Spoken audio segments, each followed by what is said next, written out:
Hoje nós vamos terminar a nossa série Jesus é. Depois aí de 6 meses falando sobre a identidade de Jesus, falando em 6 mensagens, durante esses 6 meses, nós falamos acerca de Jesus como o Cordeiro de Deus, falamos de Jesus como o bom pastor, falamos de Jesus como ungido de Deus, falamos de Jesus como o leão de Judá, falamos de Jesus como o manso e humilde. E hoje nós falaremos sobre Jesus como Filho do Homem. Nós vamos falar sobre a volta de Jesus. Meus irmãos, Jesus é o Alfa e o Ômega. Jesus é o princípio e o fim. Jesus é a brilhante estrela da manhã. Jesus é o primeiro e o último. Jesus é aquele que sustenta cada átomo da matéria da existência. Jesus é a exata expressão do ser de Deus. Jesus é a imagem do Deus invisível. Jesus é o nosso Senhor. Jesus voltará. Já refúgio a glória eterna de Jesus, o Rei dos Reis. Breve os reinos desse mundo seguirão as suas leis, e os sinais da sua vinda já se mostram a cada vez. Vencendo vem Jesus. Amém? Esse talvez seja o sermão mais difícil que eu já preguei.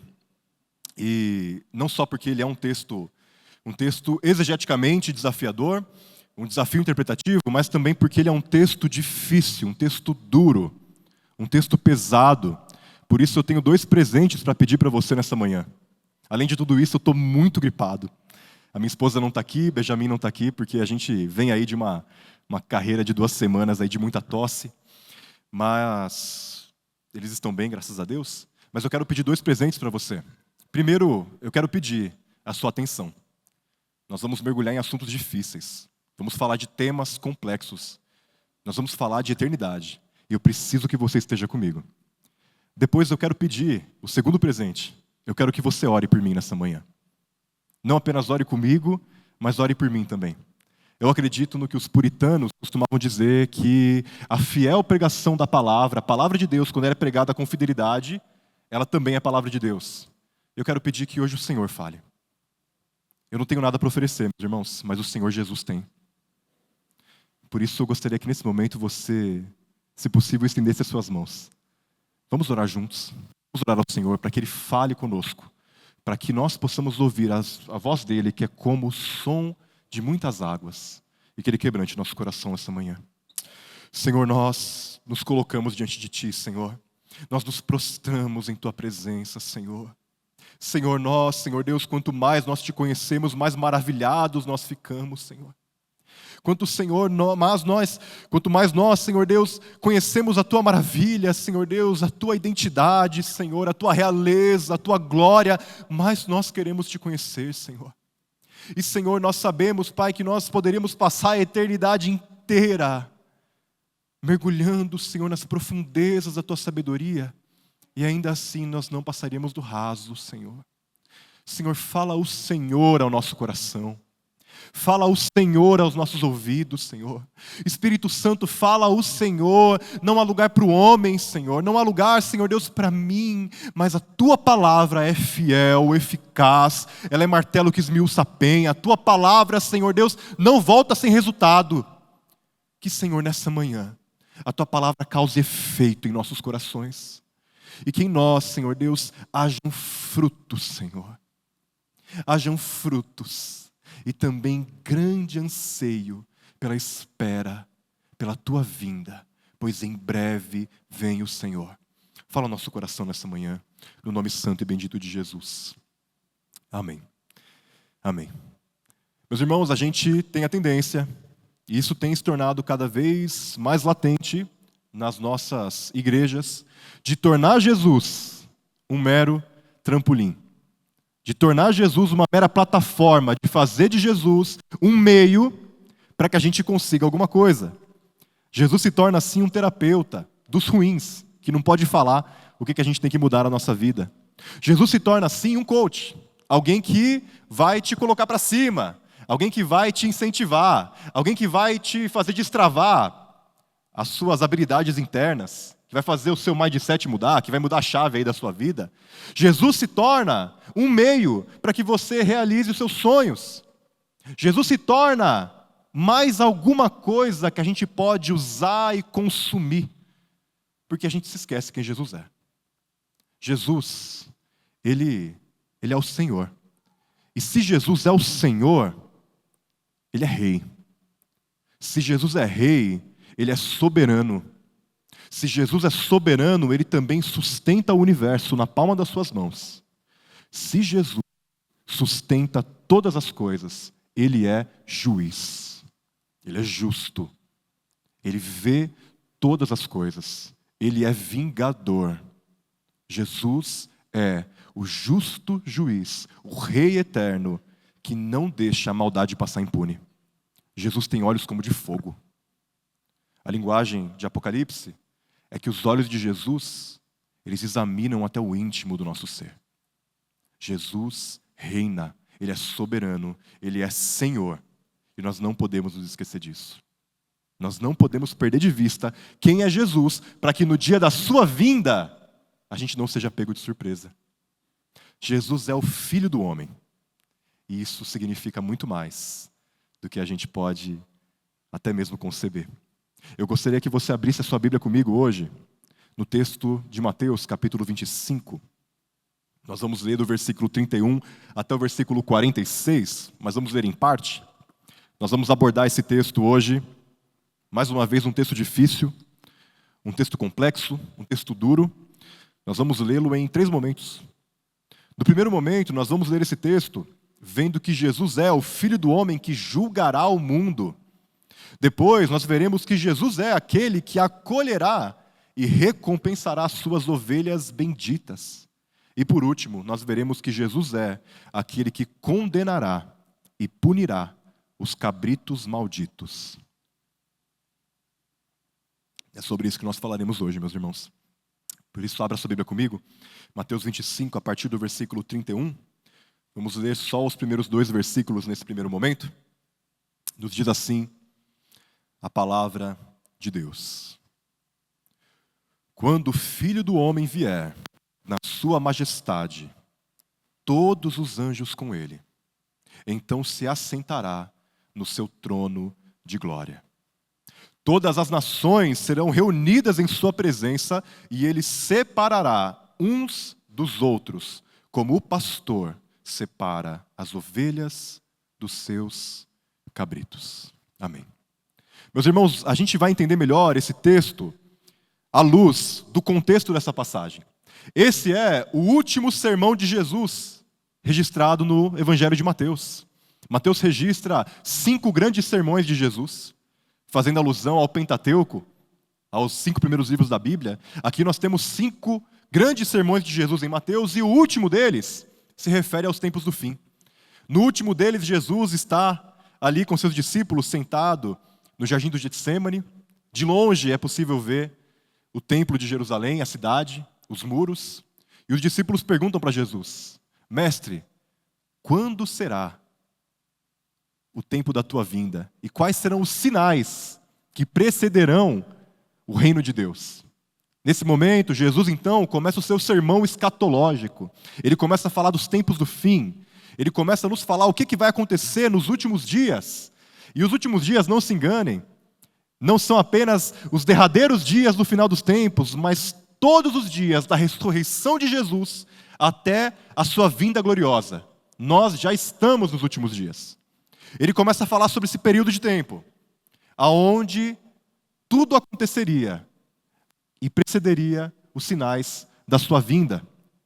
Se a gente fosse resumir esse sermão escatológico que está em Mateus 24 e 25, a gente poderia pegar um trecho ali do Evangelho de Lucas, que se encontra no mesmo sermão, onde o Senhor Jesus diz o seguinte, preste muita atenção: haverá sinais no sol, na lua e nas estrelas, sobre a terra angústia das nações em perplexidade por causa do bramido do mar e das ondas.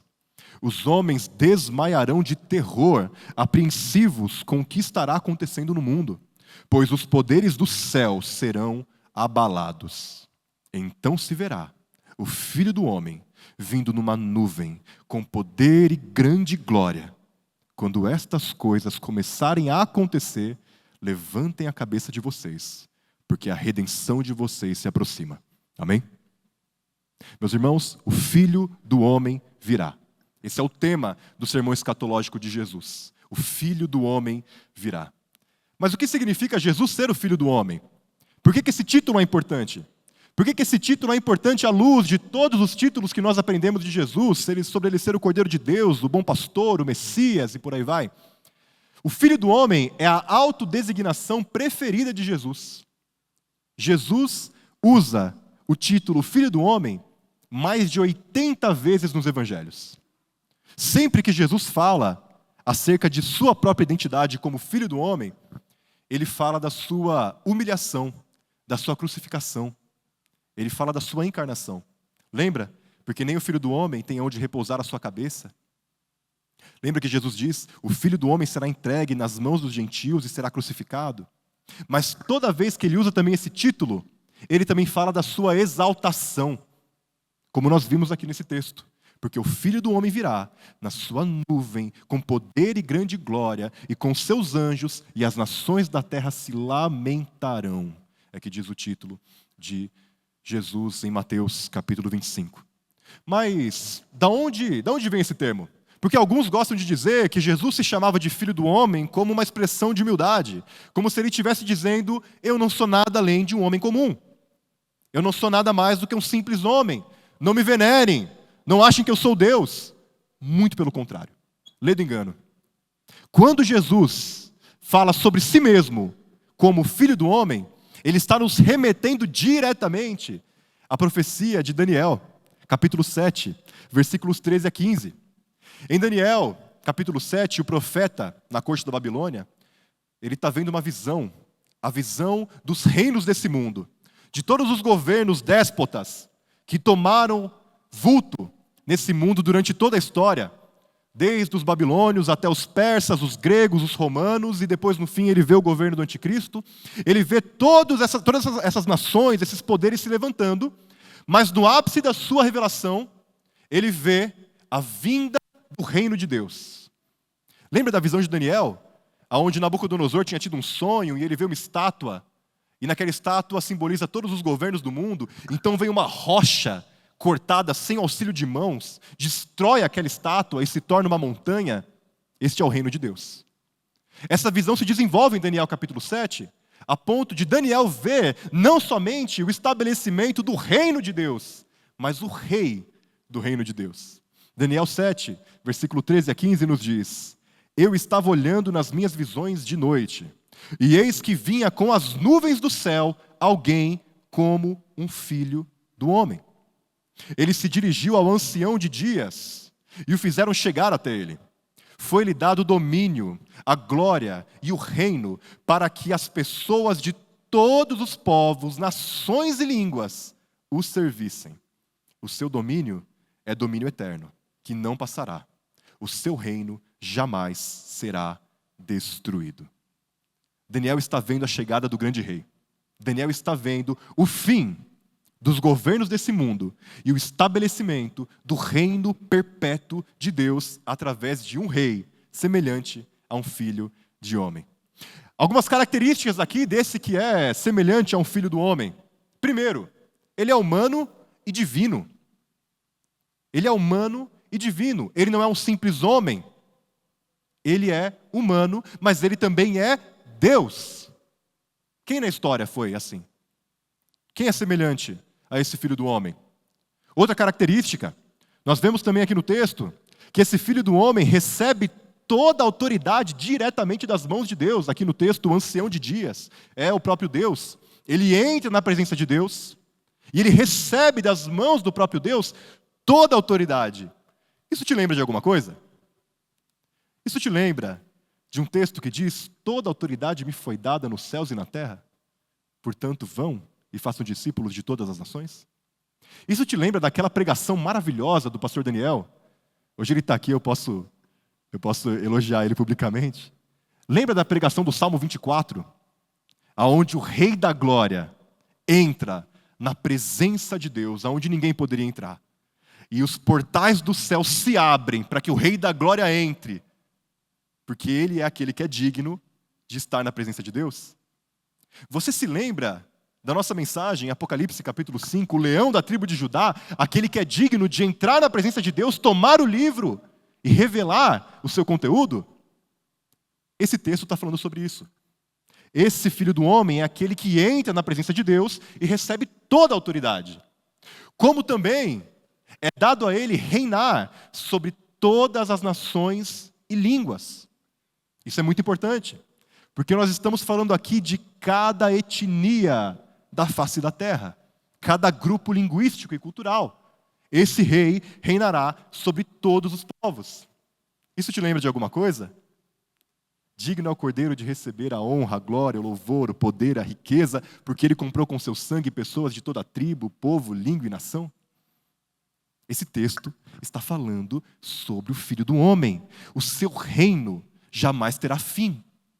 Os ditadores passam, eles morrem. Os reis desse mundo passam, os presidentes passam, os partidos passam. Esse rei jamais passará. Ele governará para sempre. Os déspotas se levantam e caem. Ele não. Jesus, o Filho do Homem, reinará para sempre. Quando Jesus nos diz, eu sou o Filho do Homem, ele está dizendo, eu sou o Rei prometido, o homem divino, eu sou aquele que recebe toda a autoridade, eu sou aquele que governará e que dará fim à morte, ao pecado e ao diabo e ao governo dele nesse mundo. Jesus está dizendo algo muito poderoso para nós aqui. A última vez, meus irmãos, que o mundo viu Jesus, ele estava crucificado entre bandidos. A última vez que o mundo viu Jesus, a sua cabeça estava coberta de sangue e ele se equilibrava na ponta dos pregos para respirar e para poder dizer as suas palavras. A última vez que o mundo viu Jesus, ele estava em fraqueza e humilhação. Mas o Senhor Jesus irá voltar em poder e grande glória. E ele virá sentado no seu trono para julgar as nações. Zacarias, capítulo 12, nos diz, profetizando muitos anos antes da vinda de Jesus, e eles virão aquele a quem transpassaram e chorarão como quem chora a perda de um filho. Jesus voltará. Tão certo como ele subiu, Jesus irá voltar. Qual foi a última vez que você ouviu alguém pregando sobre a volta de Jesus? Isso não mostra o quão hedonista nós nos tornamos? O quão a gente está preocupado com esse mundo? E quão a gente está preocupado com a nossa própria vida? Nos esquecendo que o nosso Senhor vem em breve. Irmãos, ele veio como humilde servo resgatar o que estava perdido. Ele foi traído, humilhado, morto na cruz do Calvário, mas ele ressuscitou dos mortos, ascendeu aos céus, foi entronizado, está à direita de Deus. E este mesmo que subiu irá descer. Você tem alguma dúvida disso? Você tem alguma dúvida de que esse que disse que viria e veio, esse que disse que morreria e morreu, esse que disse que ressuscitaria e ressuscitou, disse que voltará, será que ele não irá cumprir a sua promessa? Lembra dos apóstolos vendo Jesus ascender aos céus e os anjos dizendo, Galileus, por que vocês se entristecem? O mesmo Jesus que vocês viram subir irá descer. Os pés de Jesus tocarão a terra mais uma vez. O Senhor Jesus irá voltar. A obra de Jesus, meus irmãos, ela se estende para muito além da nossa salvação individual. A nossa salvação faz parte do plano de Deus de restaurar todas as coisas. O Senhor está em Jesus restaurando o cosmos. Ele está em Jesus restaurando todas as coisas. Ele está refazendo a existência. No corpo de Cristo, tudo está sendo refeito, mudado, transformado. Nós não somos o centro dessa história. Nós não somos a cereja desse bolo. É Jesus. É Jesus, do começo ao fim é sobre Ele. Do começo ao fim é sobre Ele e nós fazemos parte disso. Ele, sendo este Rei, te amou, nos amou, nos escolheu, nos chamou. Ele domina todas as coisas. Colossenses capítulo 1, versículo 17 diz, nele tudo subsiste. Quando você liga o seu carro, quando você dá partida e o combustível queima e faz combustão, Jesus está por trás dessa reação química. Quando você acende o fogo no seu fogão, Jesus está por trás do gás que alimenta aquele fogão. Quando você respira o ar e o oxigênio entra no seu corpo, Jesus está por trás disso. Ele sustenta todas as coisas com a destra poderosa da sua mão. Ele é o Senhor soberano da criação. Por isso, Ele também é o juiz que julgará todos nós. Ele julgará o mundo, meus irmãos. E eu te pergunto, diante de tudo isso que nós temos falado até aqui, quem é Jesus para você? Quem é Jesus para você? Ele é mais um detalhe na sua semana? Ele é um meio para você chegar em alguma coisa? Jesus é um apoio emocional, que você vai até Ele quando você está se sentindo triste, mas você não quer de fato que Ele faça mudança na sua vida? Jesus é uma religião para você? Jesus é um culto no domingo? Jesus é uma cultura que você aprendeu da sua família? Ou Jesus é o teu Deus? Ou Jesus é o teu Senhor? Ou você está diante dele como Tomé dizendo, Rei meu e Deus meu? Quem é Jesus para você, meus irmãos? Na vinda do Filho do Homem, todas as pessoas estarão diante dele. Todas as nações, todas as pessoas, as que viveram e as que vivem na terra, estarão diante de Jesus. Apocalipse, falando sobre isso, Apocalipse capítulo 20, versículo 13 a 14, nos diz: o mar entregou os mortos que nele havia, e a morte e o Hades entregaram os seus mortos, e cada um foi julgado de acordo com o que tinha feito. Cada pessoa que já existiu na face da terra estará diante do justo juiz um dia. Um dia, meus irmãos, os céus se dobrarão como um rolo. Um dia não se achará lugar para a terra. Um dia a existência fugirá da presença maravilhosa do Cordeiro de Deus assentado no seu trono de glória. E ele reunirá todas as pessoas para julgar. O grande pregador, R.C. Sproul, comentando esse texto, disse o seguinte: não há purgatório. Aos homens está ordenado morrerem uma só vez, vindo depois disso o juízo. Hebreus 9, 27. Não há uma segunda chance. Não há reencarnação para uma nova vida na terra. A única reencarnação é a ressurreição do corpo para o céu ou para o inferno. Por isso é tão perigoso fugir do assunto, desviar-se da questão. Há um juízo aguardando cada um de nós. Um juízo segundo os padrões da justiça de Deus. Você já ouviu alguém dizer, só Deus pode me julgar? Você já ouviu alguém dizer, o Senhor conhece o meu coração? Gente, esse é um título de um filme de terror. Porque se o Senhor sabe o que se passa no seu coração, como você vai se defender diante dele? Se o Senhor pode te julgar, como você vai permanecer de pé diante do juízo de um Deus justo, puro, santo, verdadeiro? Deus vai te julgar. O Senhor vai me julgar. E nós não vamos escapar desse julgamento. Nenhum de nós. Nesse dia, meus irmãos, não vai haver recurso, habeas corpus. Ninguém vai dar uma carteirada no Filho do Homem dizendo, você sabe com quem você está falando? Nesse dia, ninguém vai poder comprar um assento VIP à direita do Filho do Homem. Nesse dia, nenhum recurso humano, intelectual, financeiro, emocional, valerá de alguma coisa diante do justo juiz. Nenhum pecado ficará impune. Se você olha para a maldade do mundo e se pergunta, onde está Deus? Aonde está Deus na fome, na miséria, no luto, na falta, no abuso? Eu te digo, Deus está sentado no seu trono, preparando o dia em que Ele irá julgar cada pecado. O mal não passará impune. Deus não é omisso. Deus não é leniente. Deus não se esquece. Nesse mundo, juízes podem ser comprados. Nesse mundo, os maus passam impunes. Nesse mundo, as pessoas entesouram cada vez mais. E assim, conseguem fugir da justiça humana, não de Deus. Ninguém escapará. todas as nações estarão diante dele. Como que você tem vivido? Você vive como se nada do que você fizesse tivesse peso de glória, peso de eternidade? Você vive como se a sua vida te pertencesse simplesmente? E como se as suas decisões não ressoassem na eternidade? Não se engane. Tudo que nós fazemos e cada palavra que sai da nossa boca será examinada no dia do juízo. Meus irmãos, isso é terrível. Isso é pesado. Isso é duro. E é uma tentação muito grande para quem prega fugir de textos assim.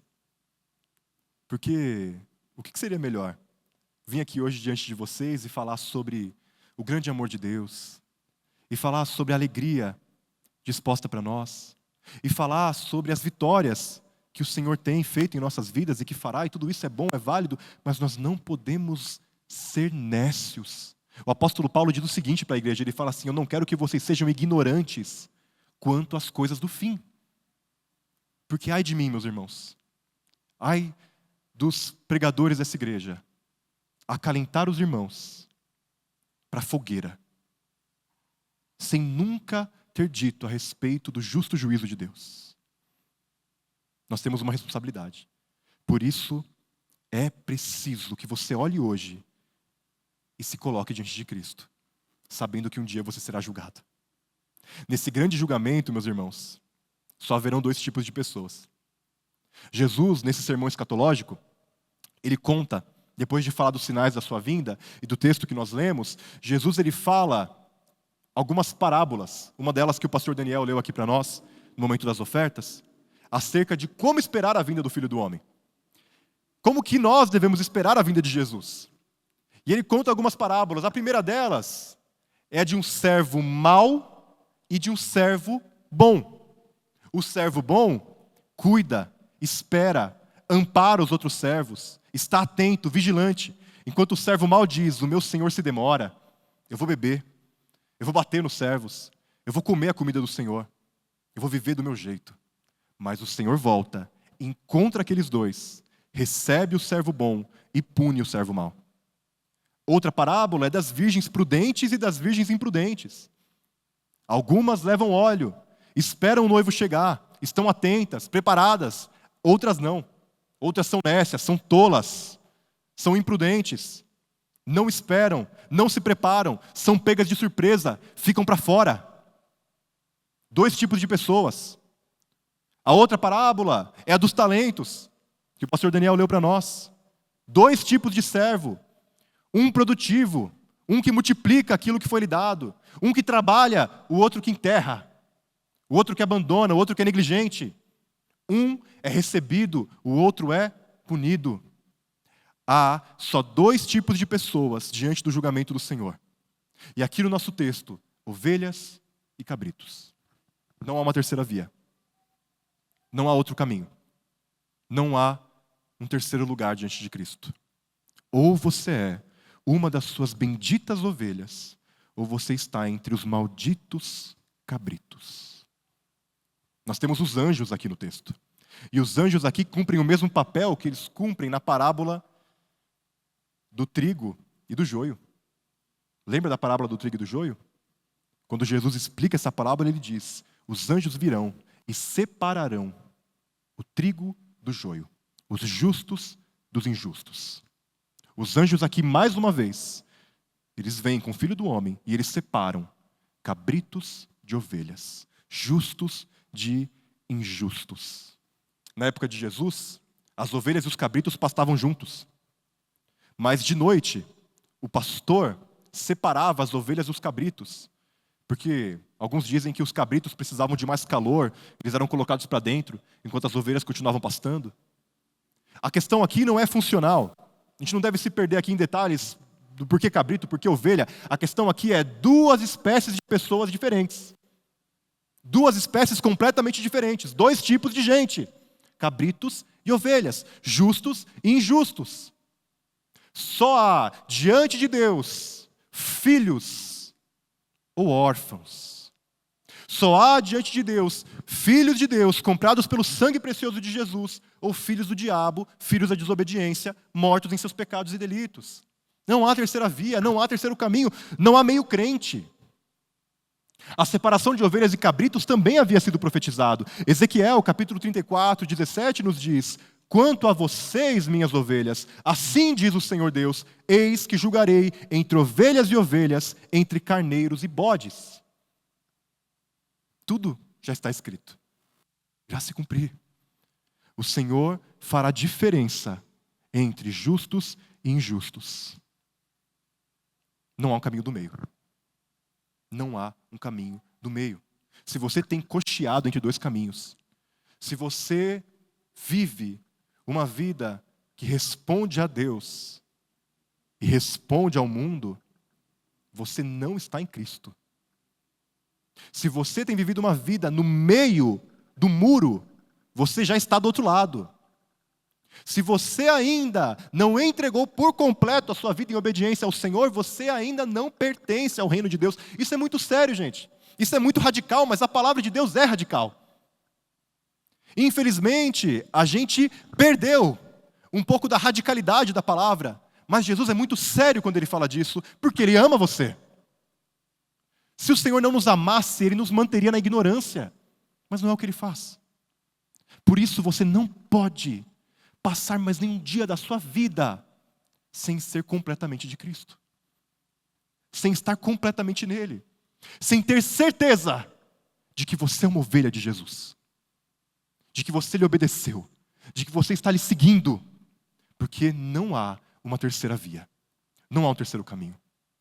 No texto, Jesus acolherá e recompensará as suas ovelhas. Qual que é o critério do julgamento que nós leremos aqui? Leia comigo o versículo 34, na sua Bíblia. Acompanhe comigo o que nos diz a palavra de Deus. Então o rei lhes dirá aos que estiverem à sua direita: venham benditos de meu Pai, venham herdar o reino que está preparado para vocês desde a fundação do mundo. Meus irmãos, as ovelhas que estão à direita de Jesus em um lugar de honra, as ovelhas são benditas, porque um dia elas ouviram: vinde a mim, todos os que estão cansados e sobrecarregados. E elas responderam sim. Agora elas ouvem da boca do Filho do Homem: venham e entrem na alegria do teu Senhor. Essas ovelhas são benditas. Elas são benditas porque não há bênção maior do que estar em Jesus. Porque não há bênção maior do que pertencer a Cristo. Porque não há bênção maior do que um novo nascimento, do que a alegria que o Senhor nos dá, do que a salvação, do que a reconciliação. Elas são benditas porque o reino de Deus foi preparado para elas antes da fundação do mundo. Não haviam galáxias, não haviam supernovas, não havia matéria, não havia oceano, não haviam arquipélagos, não haviam continentes, mas o reino de Deus já havia sido preparado para todo aquele que crê em Jesus. O Senhor já havia preparado salvação para mim e para você, antes de nós nascermos. Que bênção há maior do que essa? Não há bênção maior. Elas são benditas porque essas ovelhas virão de todos os lugares da terra, dos lugares mais escondidos, de lugares onde nós nunca ouvimos falar, e elas virão de longe e se assentarão à mesa com Abraão, Isaque e Jacó, e comerão fartamente na presença de Jesus. Como nos diz Isaías. Isaías diz que na mesa do Cordeiro haverá carne gordurosa e vinho envelhecido, uma linguagem de abundância. Lembra de Jesus olhando para os fariseus e dizendo: virão do Oriente e do Ocidente pessoas, gentios, pecadores, se assentarão na mesa com Abraão, Isaque e Jacó, enquanto vocês ficarão para fora. Meus irmãos, Jesus chama de bendito as suas ovelhas porque Ele as convida para o seu reino. Porque agora, na vinda do Filho do Homem, não há mais morte, não há mais dor, não há mais fome, não há mais falta, não há mais miséria, não há mais perseguição, não há mais doença, não há mais sede.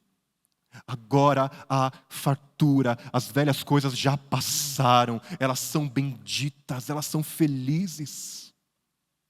A vida que elas recebem é eterna, ninguém pode tirar delas. Vida eterna, vida eterna. É alegria, paz, abundância, plenitude, sem fim da presença de Deus. Meus irmãos, aqueles que estão em Jesus, quando estiverem no seu reino de glória, novos céus e nova terra, onde habita a justiça, brilharão como o sol por 10.000 anos, e ainda terão toda a eternidade para se alegrar em Deus.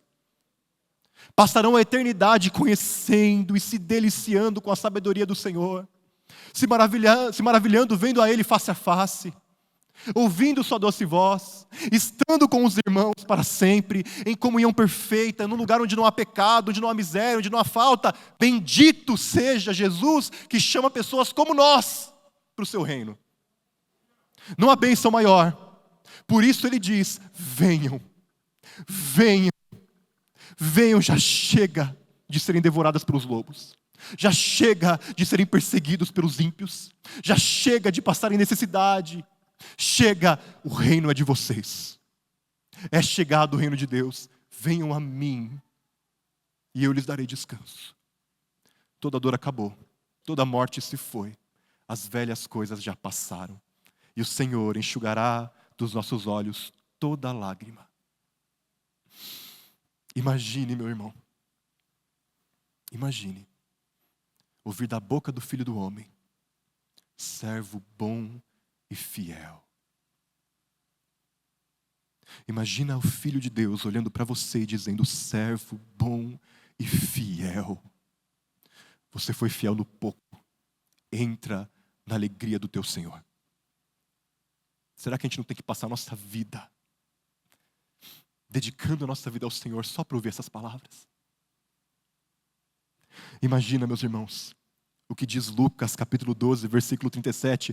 Felizes aqueles servos a quem o Senhor, quando vier, os encontrar vigilantes. Com toda certeza, eu asseguro a vocês, ele se vestirá para os servir. Fará que se reclinem ao redor da mesa e pessoalmente irá ao encontro deles para servi-los. Você imagina, meu irmão, eu e você sentados na mesa e Jesus nos servindo? Você imagina as pessoas que nós conhecemos e que amaram o Senhor e que nós perdemos já estão em Cristo, assentados na mesa com Jesus? Você imagina as pessoas que nós evangelizamos e que nós falamos do Evangelho e que creram em Cristo ao redor da mesa do Cordeiro e Jesus lhe servindo? Vale a pena viver para a glória de Deus. Vale a pena ser servo bom e fiel, vigilante, atento.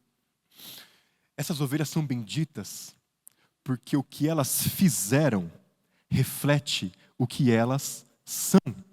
Volte comigo ao texto. Vamos ler aqui agora o versículo 36 em diante. Versículo 35 em diante, que nos diz: porque tive fome e vocês me deram de comer. Tive sede e vocês me deram de beber. Eu era forasteiro e vocês me hospedaram. Eu estava nu e vocês me vestiram. Enfermo e me visitaram. Preso e foram me ver. Então os justos perguntarão: quando, Senhor? Quando foi que vimos o Senhor com fome e lhe demos de comer? Ou com sede e lhe demos de beber? E quando foi que vimos o Senhor como forasteiro e o hospedamos? Ou nu e te vestimos?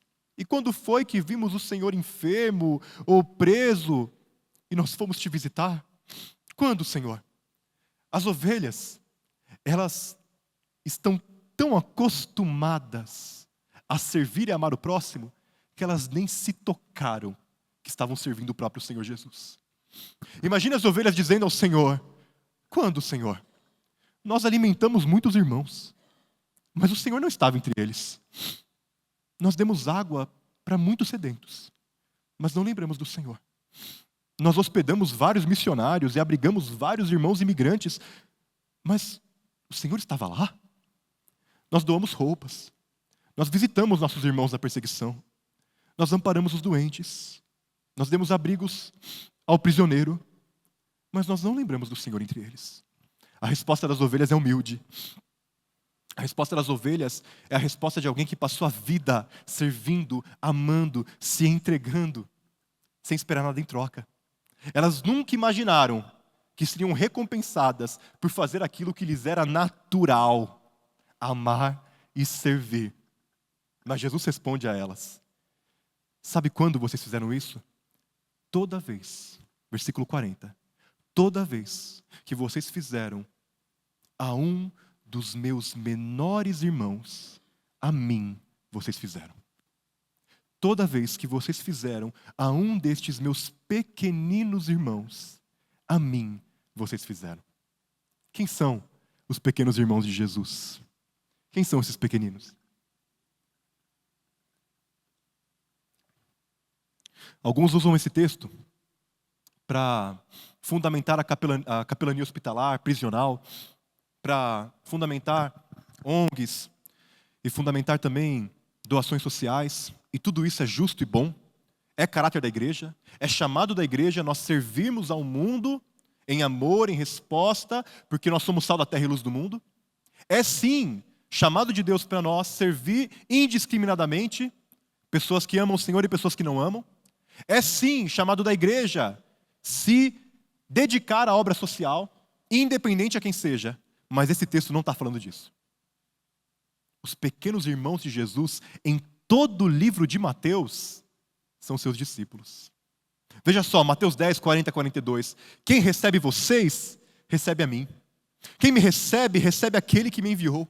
E se alguém der ao menos um copo de água gelada, um copo de água fria a um destes pequeninos, porque ele é o meu discípulo, eu lhes asseguro que não perderá a sua recompensa.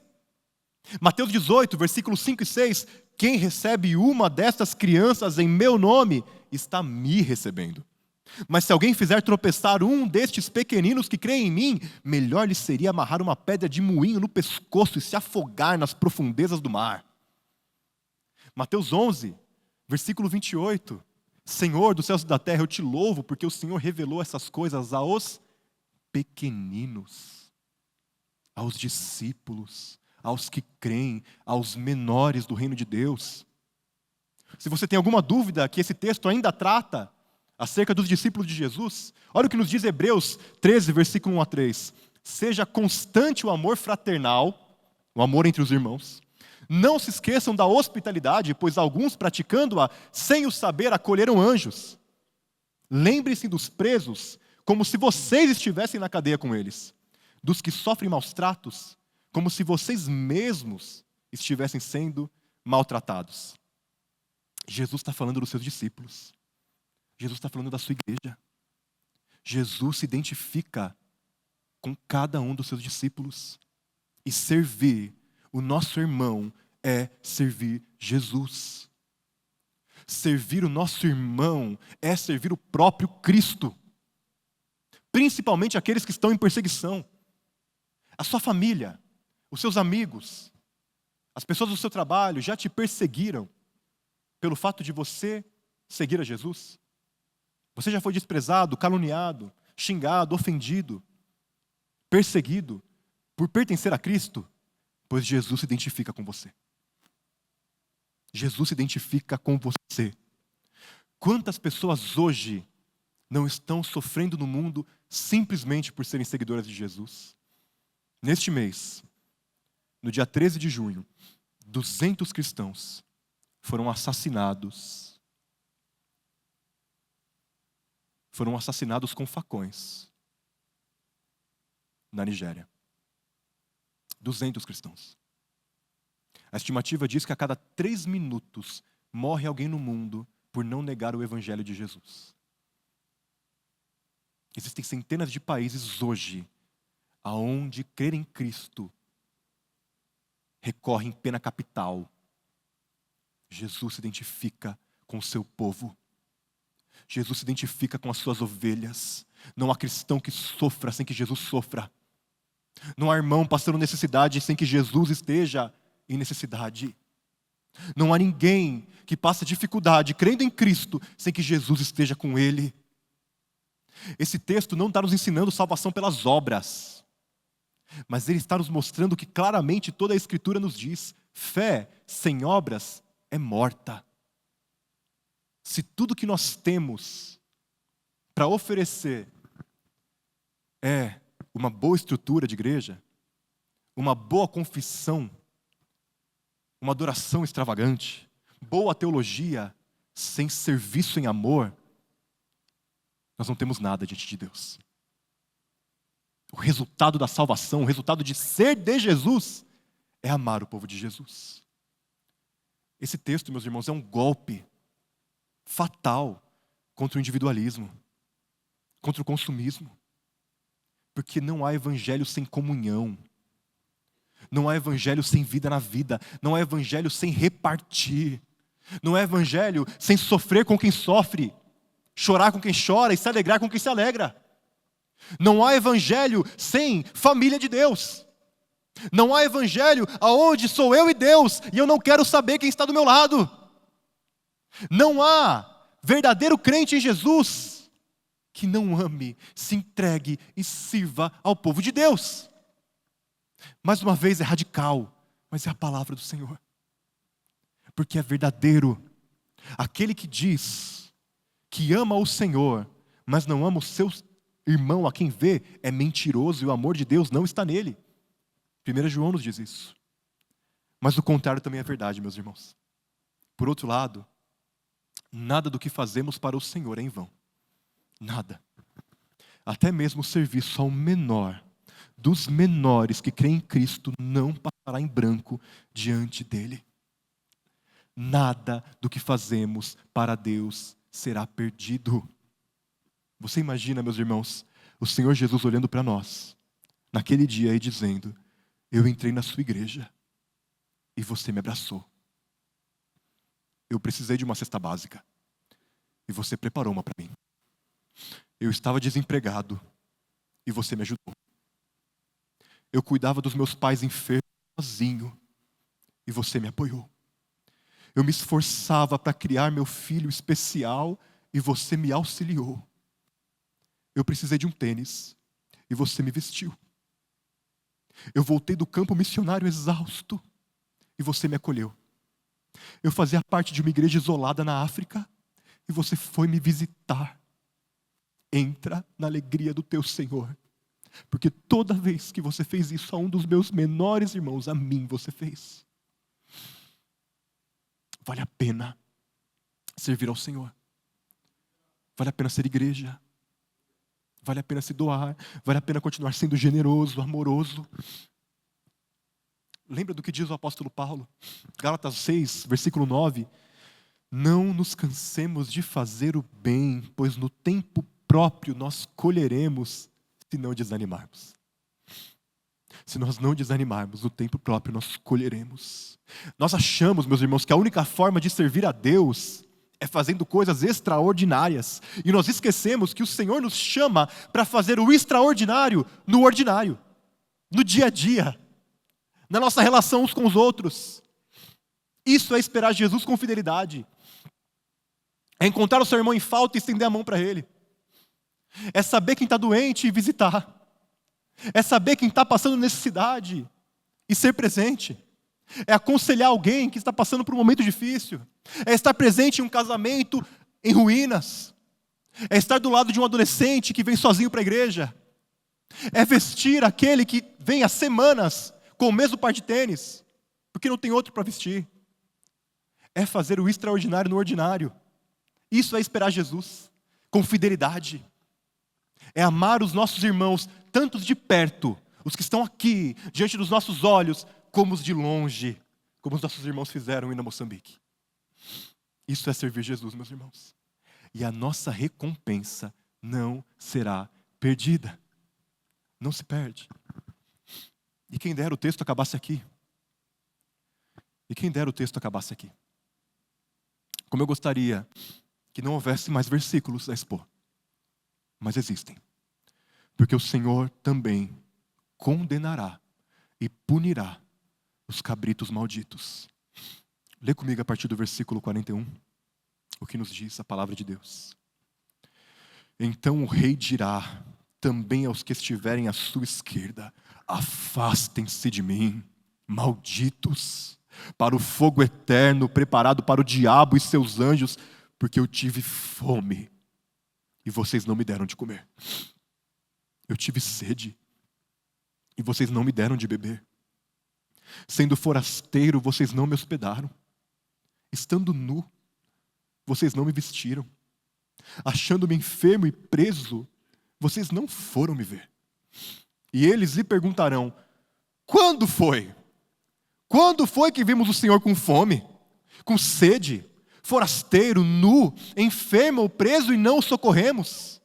Então o rei responderá: em verdade eu lhes digo que sempre que o deixaram de fazer a um destes mais pequeninos, foi a mim que deixaram de fazer. Versículo 46. E estes irão para o castigo eterno, porém os justos para a vida eterna. Enquanto as ovelhas, à direita de Cristo, elas ouvem: vinde a mim. Os cabritos, à esquerda, ouvem: afastem-se de mim, para longe de mim, fora daqui. Eles são malditos, porque não há maldição maior do que estar fora de Jesus. Eles são malditos, porque não há nada pior do que passar a vida inteira negando o chamado do próprio Deus para a salvação. Se Cristo é a luz do mundo, meus irmãos, fora dele só há escuridão. Se ele é o único caminho que leva ao Pai, fora dele só há perdição. Se ele é a própria vida, fora dele só há morte.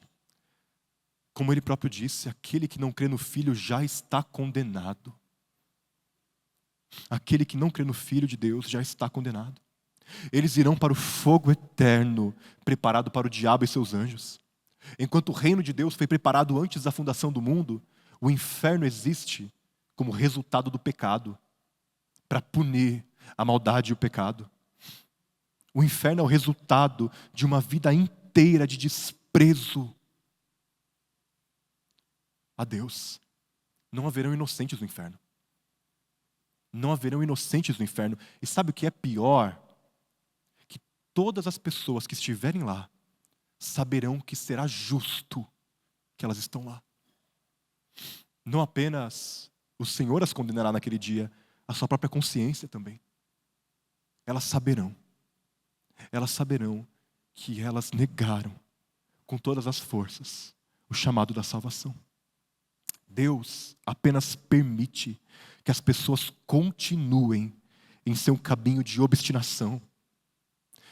Afinal de contas, o inferno é tudo o que elas sempre quiseram. Um lugar onde não há Deus para governar. Um lugar onde há total autonomia. Um lugar onde tudo que há é pecado. Não há graça, não há bondade, não há doçura, não há descanso. Ali o fogo não se apaga e o verme não morre. Essa é a linguagem que Jesus usa. O fogo do inferno não apaga, o seu verme não morre. É um tormento sem fim, porque esse é o resultado de negar um Deus eterno. Irmãos, seria terrível ser julgado por qualquer juiz. Mas imagine ser julgado por alguém que te amou e queria te salvar. Imagine nesse dia ser julgado por aquele que deu a vida para que você cresce e fosse salvo. E você não ouviu o seu chamado. Os cabritos serão condenados porque a sua indiferença, o seu desprezo, o seu egoísmo revelam, evidenciam que eles não pertenceram a Cristo. Enquanto as ovelhas, com as suas obras, evidenciavam a salvação pela fé, elas não têm mérito na salvação, mas a fé delas resultou em boas obras, como nos diz as Escrituras. Os cabritos mostraram na vida toda que eles não pertenciam a Cristo, porque eles eram omissos, indiferentes, odiosos, egoístas. Eles respondem a Cristo com soberba. Ouça os cabritos dizendo a Jesus: como assim? Nunca vimos o Senhor entre os pobres maltrapilhos que se diziam crentes. O Senhor não estava entre os esfomeados, favelados, bitolados cristãos que nós vimos por aí. Nós até soubemos de alguns radicais e extremistas que foram presos por pregar as suas doutrinas esquisitas aonde eles não deviam, mas não te vimos entre eles. Até ouvimos dizer de uns miseráveis sendo perseguidos, sequestrados, difamados e tendo suas igrejas queimadas, mas jamais achamos que você estava com eles. Espera, nós estávamos ocupados com a nossa própria vida. Nós tínhamos dinheiro para ganhar, coisas para conquistar. Tudo isso não era na nossa conta, não é verdade? O Senhor tem certeza do que você está falando? O contrário do amor é a indiferença, meus irmãos. O contrário do amor é a indiferença. E ninguém que tem o amor de Deus é indiferente. Ninguém que tem o amor de Deus deixa de se compadecer. Por isso que o rei olhará para essas pessoas e dirá: quando vocês deixaram de fazer aos meus menores irmãos, a mim vocês deixaram de fazer. Meus irmãos, não há ninguém tão pequeno na igreja de Cristo que seja desprezado pelo Senhor. O Senhor não despreza as crianças. O Senhor não despreza os idosos. O Senhor não despreza as pessoas especiais. O Senhor não despreza aqueles que são difíceis. Quando nós desprezamos o menor dos nossos irmãos, estamos desprezando o próprio Jesus. Essas pessoas serão condenadas, porque a vida delas demonstrava que elas não pertenciam a Cristo. O que de fato mostra se nós estamos em Jesus é se nós amamos o povo de Deus. O que de fato mostra se nós pertencemos ao Senhor é se nós amamos uns aos outros, meus irmãos. Isso é muito sério. Isso é real. Porque a vida prometida no Senhor é eterna, mas a morte também é eterna. E aqui eu tenho algo a dizer para a nossa igreja. Algo a dizer para a Igreja Livres, para encerrar. Essa é a nossa mensagem. Enquanto isso, eu queria pedir para a nossa banda subir, para nós orarmos. Em breve, meus irmãos, muito em breve, assim como o relâmpago sai do ocidente e se põe no oriente, será a vinda do Filho do Homem. Ele vem como um ladrão, em hora que a gente não espera, em momento em que a gente não sabe. Se o pai de família soubesse quando o ladrão viria, ele se prepararia. Nós não sabemos quando o Senhor virá, mas nós sabemos que será em breve. Nós sabemos que o Senhor Jesus disse: eis que vem em breve. E o Espírito e a noiva dizem: amém, vem Senhor Jesus. Meus irmãos, Jesus está voltando, Jesus irá voltar e com Ele está a sua recompensa, nele repousa a nossa esperança. Por isso, Igreja Livres, não deixemos de servir, não deixemos de pregar o Evangelho, de plantar igrejas, de enviar missionários, de amparar os doentes, de sustentar os aflitos, de doar com generosidade, de abrir as nossas casas, de dar a outra face e de amar além. Que o nosso Senhor nos encontre trabalhando, meus irmãos. Que o nosso Senhor nos encontre com a mão na massa. Que o nosso Senhor nos encontre queimados pelo sol do Nordeste pregando o Evangelho. Que o nosso Senhor nos encontre com os moçambicanos. Que o nosso Senhor nos encontre debaixo dos viadutos. Que o nosso Senhor nos encontre amparando os nossos irmãos aqui dentro. Que o nosso Senhor nos encontre abrindo a nossa casa. Que o nosso Senhor nos encontre com a mão cheia de frutos. Que o nosso Senhor nos encontre atentos, acordados, despertos. Que a gente não desperdice, meu irmão, a oportunidade de amar e servir ao Senhor, amando e servindo uns aos outros. Pois o Senhor Jesus é amado e servido quando você ama e serve essa pessoa que está do seu lado. Mas nesse momento eu também quero dizer a você que está aqui hoje e percebeu, pelo peso da palavra de Deus, que não é uma ovelha de Cristo. percebeu que tem vivido longe de Deus, percebeu que tem vivido uma vida egoísta, autocentrada, ensimesmada, acorrentada, presa em si mesmo, escravo dos vícios, escravo de si mesmo, escravo do pecado.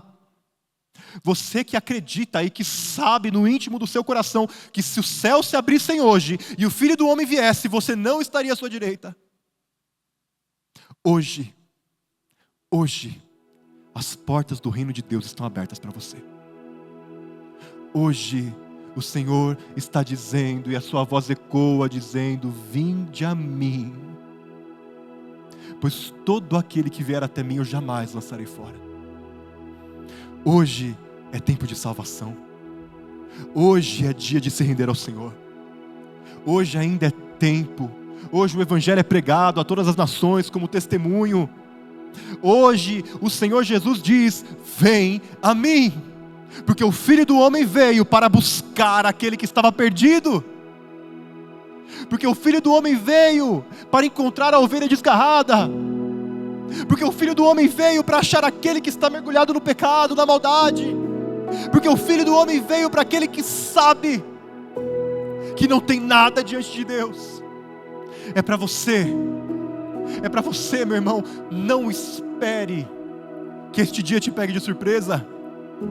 Não espere que a vida do Senhor te pegue despreparado. Não espere nem mais um dia. Venha hoje. Não troque, meus irmãos, a alegria eterna na presença de Deus por um prato de lentilhas, por momentos, por algo que como um sopro. Vem sem demora andar com Jesus. Amém? Vamos ficar de pé.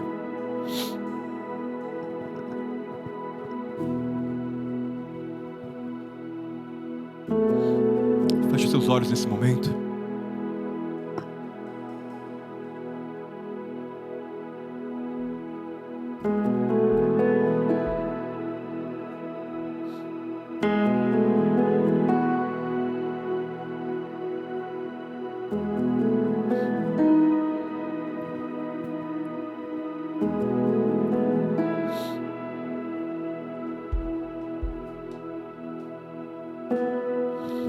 A palavra do Senhor nos diz: ser fiel até a morte, te darei a coroa da vida. Como nos diz, ao vencedor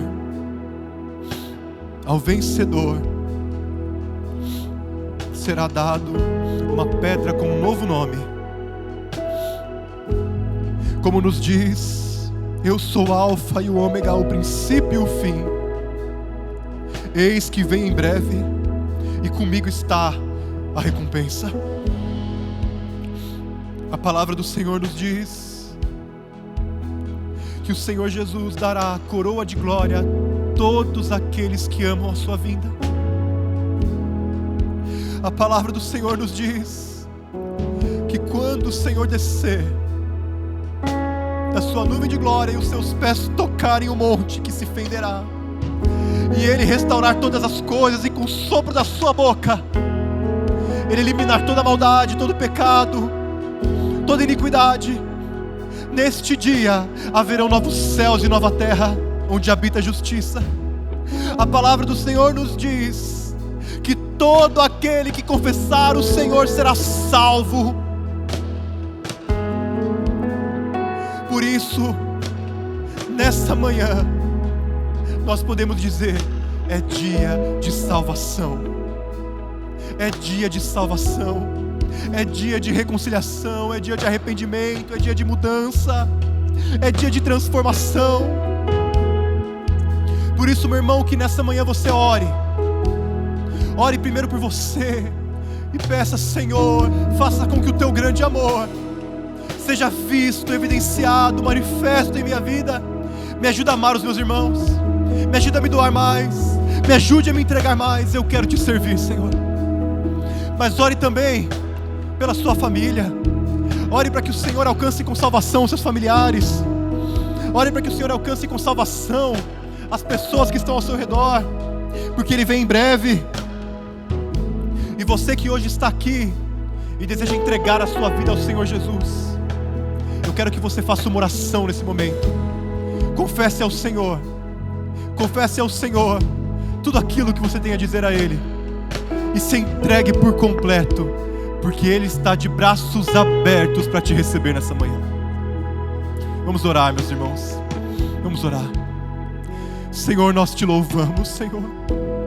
Nós te louvamos porque, Senhor, não é, Senhor Deus, homem algum, partido algum, não é, Senhor Deus, força política alguma, não é, Senhor Deus, nenhuma pessoa na terra que irá nos julgar, Senhor. É o Senhor Jesus, o justo Rei, o verdadeiro Salvador, aquele que ama os pequeninos, aquele que vai pelos aflitos, aquele que habita com contrito de coração. Senhor, é o Senhor, Pai, que com teu sangue comprou pessoas de toda tribo, povo, língua e nação, e é o Senhor que está sentado no trono do universo. Por isso nós te louvamos, Senhor. Te louvamos pela tua grandeza, pela tua glória, pela tua revelação, pela tua majestade, pela tua dignidade, Senhor. Mas nós te pedimos, Senhor, não nos deixa desperdiçar as oportunidades que nós temos de te servir. Que teu amor, Senhor Deus, se manifeste em nós, através de nós, servindo, amando, doando, Senhor, ofertando, abraçando, acolhendo, sofrendo, sorrindo, Senhor.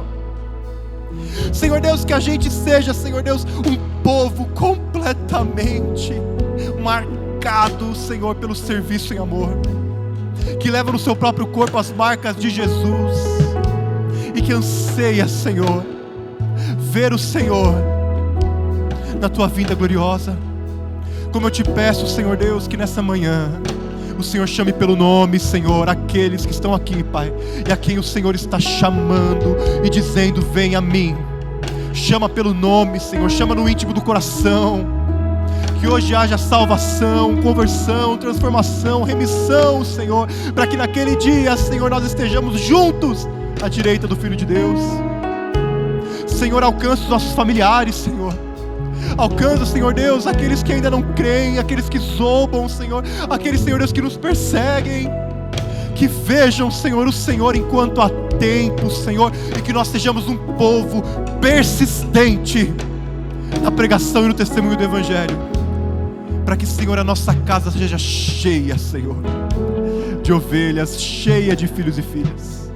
Senhor, nós te louvamos, Senhor. Senhor, nós te adoramos, Senhor, e nós te pedimos: vem, Senhor Jesus. Vem, Senhor Jesus. O Espírito e a noiva dizem: vem, amém. Vem, Senhor Jesus. Seja glorificado, Senhor, hoje, agora e para sempre, pelos séculos dos séculos. Amém, amém e amém.